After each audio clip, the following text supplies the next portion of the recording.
My name is Emily, 32 years old, living in a quiet town an hour's drive from Boston. Each morning, I brew a cup of espresso, tune into the weather report, and walk a block to my office. As co-founder of a biotech startup in healthcare, my work is complex, hard to sum up for those who equate office jobs with endless data entry. My family never grasped what I do, or perhaps they never cared to try. To them, I'm the odd younger sister, plainly dressed, minimal makeup, always tethered to my laptop or lost in meetings. Sarah, my older sister by 3 years, is their pride and joy. She's the epitome of grace, beautiful, soft-spoken, effortlessly charming. In family photos, she's the focal point, while I'm a faint blur in the background. At Thanksgiving or Christmas gatherings, relatives swarm her with compliments. Sarah, that dress is stunning. Your new boyfriend's a doctor. Impressive. Me. I'm lucky to get a passing mention. Emily's doing something in biotech. My achievements, my late nights building a company from the ground up, are reduced to a vague footnote. I used to believe that if I worked hard enough, stayed quiet, and carried the weight, my parents might one day see me the way they see her. But their eyes are fixed on Sarah's spotlight, and I'm left standing in the shadows. I used to think if I worked hard enough, if I stayed behind the scenes and carried the load, then one day my parents would finally see me and be proud, just like they were of Sarah. But no, all the attention, all the expectations, all the compliments, they were always hers. And me, I was always distant, dry, hard to talk to. They never knew I'd stayed at the office until midnight handling a crisis for a public health project worth nearly $2 million. They never asked how it felt to build a company from scratch with 3 college friends. When people ask about my family, I just give a faint smile and say, "We haven't spoken in a while. It's nothing." Not because I'm hiding something, just because there's nothing left to say. We haven't talked in over 2 years. No texts, no calls, no birthday wishes, just silence like a broken line nobody bothered to reconnect. I used to believe family was the place you could always return to. But one day on my mother's birthday, that belief shattered. It was late March. I had just closed a successful funding round with an investment firm from New York. I planned to take 3 days off and fly back early to help my parents prep for Mom's birthday like I always did. Nothing fancy. I just wanted to help out like always. When I called to let them know, it was my dad who picked up. "I'm planning to come back early. Let me know if there's anything you need me to pick up or prepare," I said. I still remember his voice. Not angry, just strange. A short pause, then he cleared his throat. "Emily, if possible, don't come home this year." I froze for a second, thinking maybe he was worried I was too busy with work. "It's okay, Dad. I've already cleared my schedule. I really want to be there." This time, his voice was firm. "Sarah is bringing her new boyfriend. He's a CFO, well-spoken, clearly successful. Your job, well, it's hard to explain. You showing up would just invite comparisons and make things awkward, so it's best you stay." I went numb, my chest tightened, a cold sting crawling down my spine. I gripped the phone and said through clenched teeth, "Are you saying I make the family look bad? That I shouldn't come home because I'm an embarrassment?" He didn't take it back. In fact, he doubled down. "If you insist on coming, then don't call me your father." Then he hung up. No hesitation, no second thoughts. My apartment went eerily quiet. The espresso cup in my hand had gone cold. I stared into the empty air like the world had cracked open with a single sentence. I didn't cry. I just sat there. And for the first time in my life, I realized something. I was no longer part of the family I had tried so hard to hold together. I sat there in my familiar armchair by the window. Early spring sunlight pouring through the white curtains, unable to warm the chill inside me. My father's words echoed again, clear and final. "If you insist on coming, then don't call me your father." I looked down at my hands. My fingers trembled, not from anger, but from something deeper. The breaking point. I had always thought that even if I'd never be loved like Sarah, at least I was still their daughter. Turns out I wasn't. I stood up and walked to my desk. Without hesitation, I opened my laptop and logged into my banking app. For over 2 years, I'd been sending money to my parents every month, covering their electric bill, water, internet, even cable. Nearly $6,000 a month, not counting the extra I'd send when Mom said the fridge broke down or Dad's car needed work. They never asked if I could afford it. They just said, "Sarah's struggling after switching jobs. If you can help, that'd be great."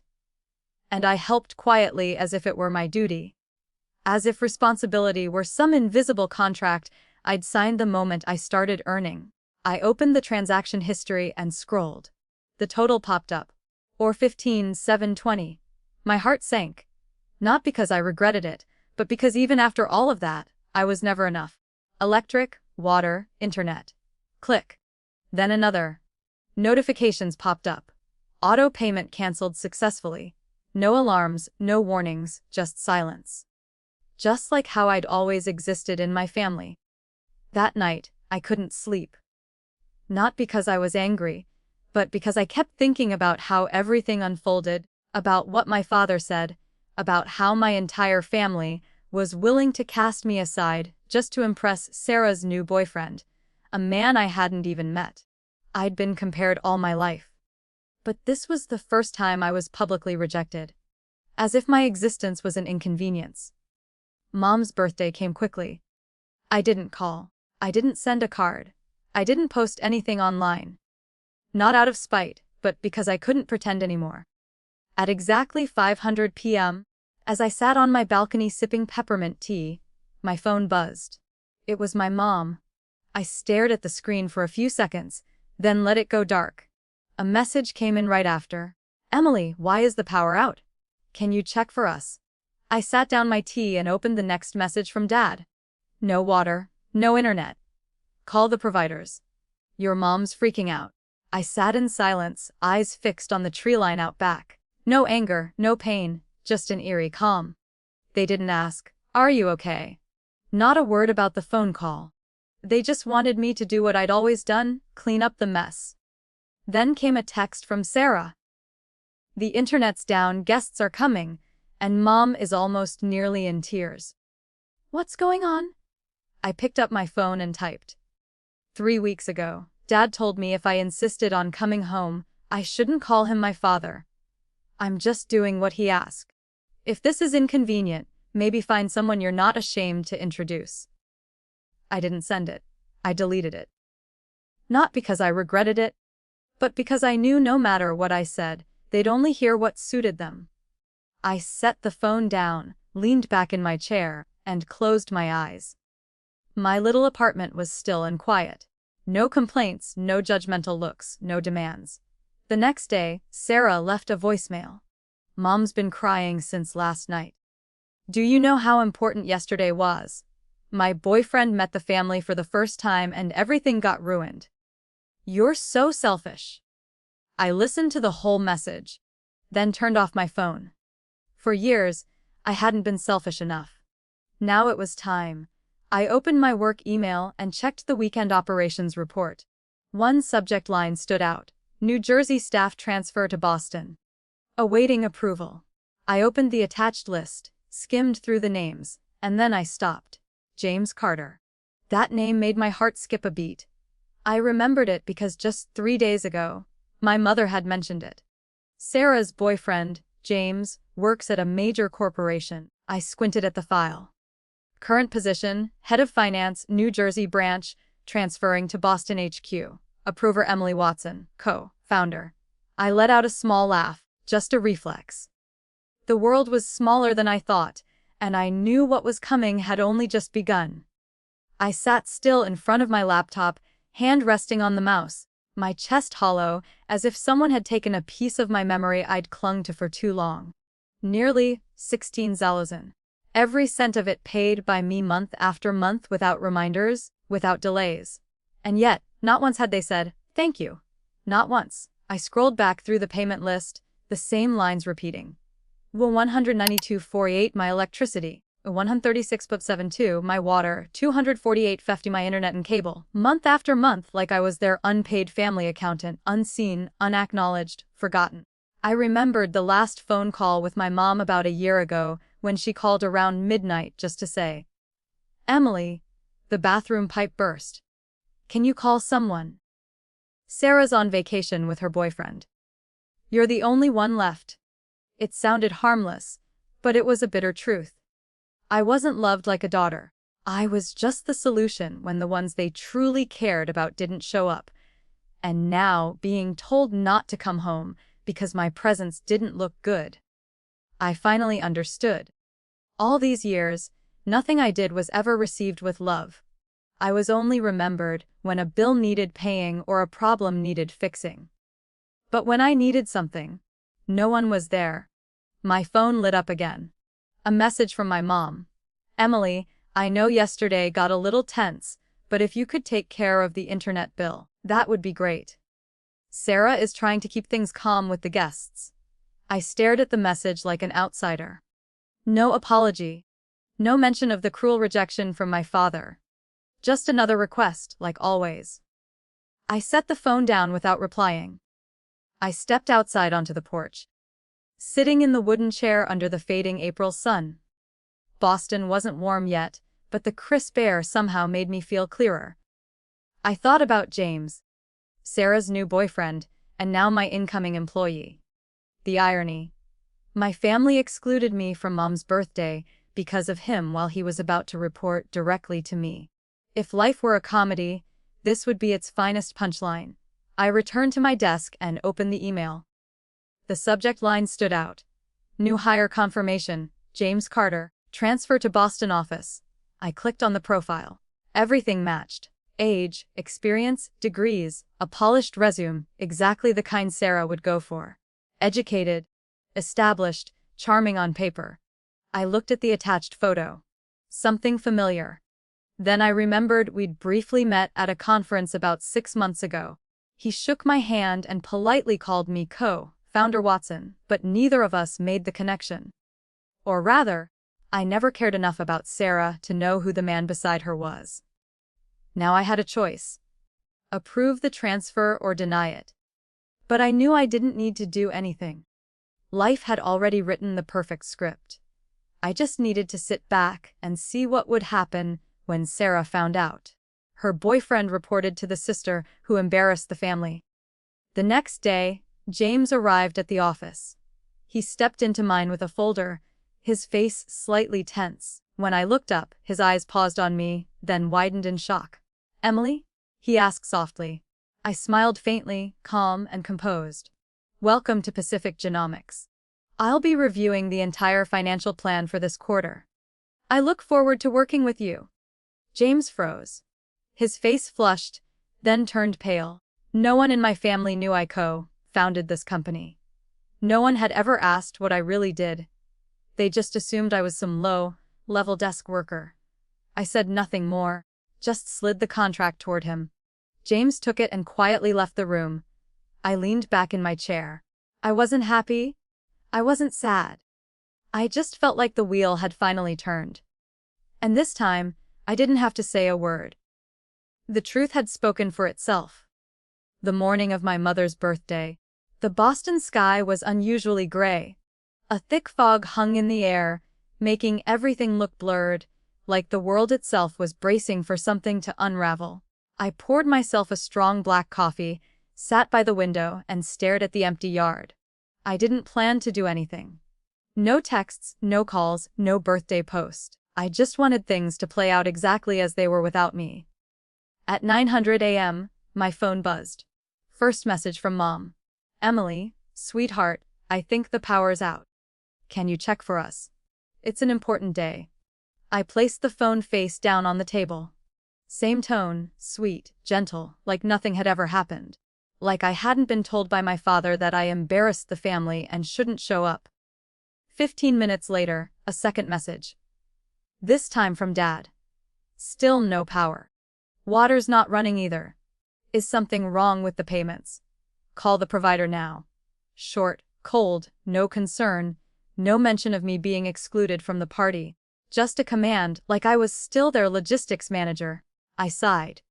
For 2 years, I'd never missed a single payment. Electricity, water, internet, cable, I canceled them all. One by one, the night my father hung up and severed everything because I was hard to introduce. And now, on the very day Sarah was introducing her boyfriend to the family, the house was in chaos. No electricity, no water, no internet. Exactly as expected. By 1100 a.m., the messages came flooding in. Mom, Emily, please, I'm begging you. Guests are arriving. Can you just help this once? Dad, no electricity. We can't cook. Where are you? Take care of this now. Sarah, seriously, Emily, today is special. Mom's about to cry. There's no internet. I can't call anyone. I'm losing it here. Can you stop being selfish? I leaned back. My coffee had gone cold. The text didn't make me feel vindicated. They didn't satisfy me. All I felt was emptiness. A quiet, unwavering emptiness. My phone buzzed again. A video call from Aunt Linda, the only relative who still sent holiday messages I rarely answered. I hesitated, then picked up. Her kitchen flickered on screen, dimly lit by a phone flashlight, her eyes wary. Emily, she said softly, your mom's in a panic. The house is dark, and no one knows what to do. I stayed silent, watching her. She pressed gently, not accusing. What happened? You've never missed your mom's birthday. Say something. I took a steady breath. Dade said I'd make the family look bad. If I came, I shouldn't call him my father. What should I do after that?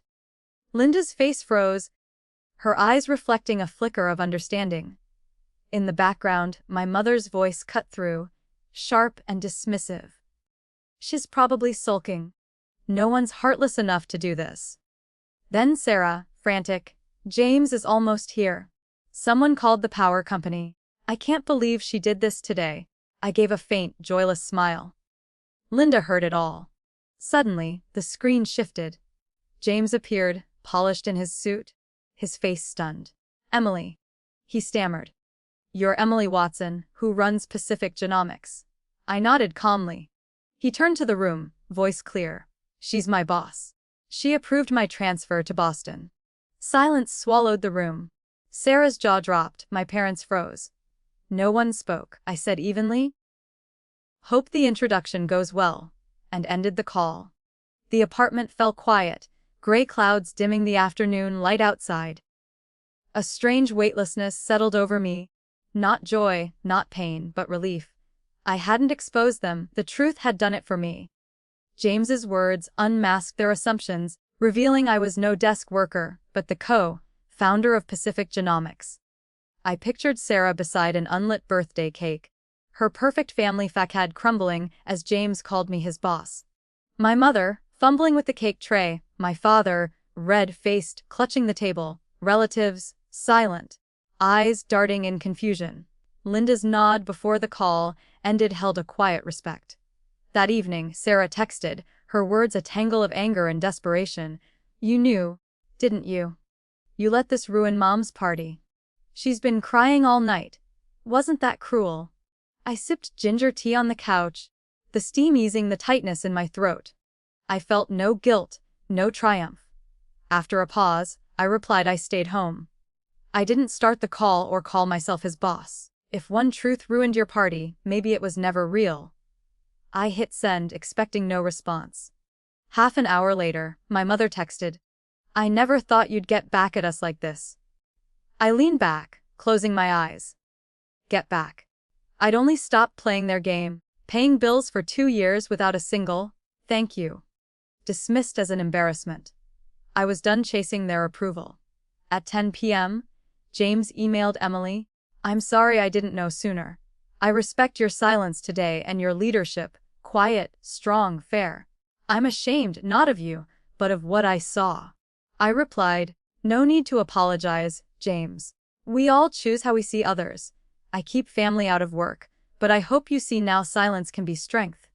I sent it, set my phone down, and felt the world shift. They finally knew who I was, and I hadn't raised my voice to prove it. The next morning, sunlight spilled through my office's glass panels, warm and steady. James's email waited in my inbox, subject apology and goodbye. He wrote, "Last night gave me clarity. I'm not ashamed you're Sarah's sister. I'm ashamed I didn't see her sooner. I'm ending things with her. Respect doesn't exist there. Thank you for your silence and strength." I read it twice, feeling not joy, but rightness. Someone saw the truth I'd lived with for years. Sarah texted soon after, "Please talk to James. He's misunderstanding everything." Then, "You're his boss. He'll listen to you." I gazed out at the bustling street below. For years I'd craved one kind word from her, one check-in. Now, she needed me to fix her mess. I replied, "James left because of who you are, not what I said." He saw it clearly. An hour later, she wrote, "You're right. I don't want to lose him. I'll change. Please." I didn't respond. I was past explaining. That evening, the spring breeze carried a chill, but the sunset painted the rooftops orange. I walked to my car, unhurried, weightless. I hadn't sought revenge, I'd lived my truth, and the rest unraveled. Sarah's perfect world collapsed, not by my hand, but by her own. At home, I played an old playlist, once a reminder of invisibility, now a quiet affirmation. I'd stepped from the shadows, not by shouting, but by standing firm. I didn't need their validation anymore. I was enough. A week later, on a rare Sunday without work, my parents appeared at my door. Mom's face was tired, Dad's eyes guarded. "Hi, honey?" Mom said, voice strained. "Can we talk?" I let them in, poured water, and sat silently. Dad spoke. "I said things I shouldn't have about your mom's birthday. We've been hard on you. Sarah's a mess, and your mom's been crying. Let's talk as family." I nodded, waiting. Mom pulled out a paper. "We thought it through. You're stable. Could you help with $2,000 a month? For living costs, insurance, retirement." Dad added, "It's not much for you." "We're family." I asked, "What about Sarah?" Mom faltered. "She's struggling. We can't pressure her." I laughed softly, unsurprised. "Always Sarah, never me," I said. "If Sarah contributes $1,000, I'll help, but with a contract stating your assets, including the house, go to me when you pass." Dad's face reddened. "Conditions. From our own daughter." I held his gaze. "Not conditions. Principles." I paid $16,000 over 2 years, unthanked. "If I continue, it's on clear terms." He slammed the table. "Where raised you for 20 years, and now this." I stood firm. "I don't owe you. If raising me was an investment, let's settle it, but I won't pay with silence anymore." Mom tugged him away, and they left without a word. The door closed, leaving only the balcony's soft breeze. They never reached out again, no calls, no apologies, just the silence of those who lose control. I lived on coffee, soaked mornings, late night deals, proving a woman could lead biotech. Guilt faded, I wasn't wrong to say no. Love isn't bills paid or duties forced, it's not a transaction. I cut their strings, no family photos, no holiday gifts, no guilt. James, now our head of finance, worked with quiet respect, never mentioning Sarah. One drizzly afternoon, I sat at a cafe, a wooden sign catching my eye. "Home is not always a place. Sometimes it's a choice." Sipping my latte, I reflected. I once thought silence and sacrifice would earn me love, but letting disrespect become obligation only buries you. I chose boundaries, not selfishness, self-worth, not their pity. If asked, "Emily, do you regret not helping?" I'd say, "I regret it took so long to know I deserved better." Family sees you whole, not as a wallet or a fallback. My story may seem cold to some, society calls refusing duty ungrateful. But walk in my shoes, shut out for being unimpressive, paying thousands silently, never asked, "Are you okay?" I chose myself. Was I too harsh, or did I learn to love myself at last? Your story might light another's path between duty and freedom. You're not alone. Emily's silence wasn't revenge. It was growth, the first step to peace. Emily's story teaches us that self-love isn't selfish. It's the courage to break free from relationships that lack respect. When her family saw her as a backup wallet, Emily chose dignified silence, reclaiming her worth. The lesson: don't let your kindness be taken for granted. Set boundaries to protect your soul. Have you ever struggled between duty and freedom? Share your story in the comments below, and let's inspire each other. Subscribe to our channel for more heartfelt stories that touch the soul and spark meaningful conversations.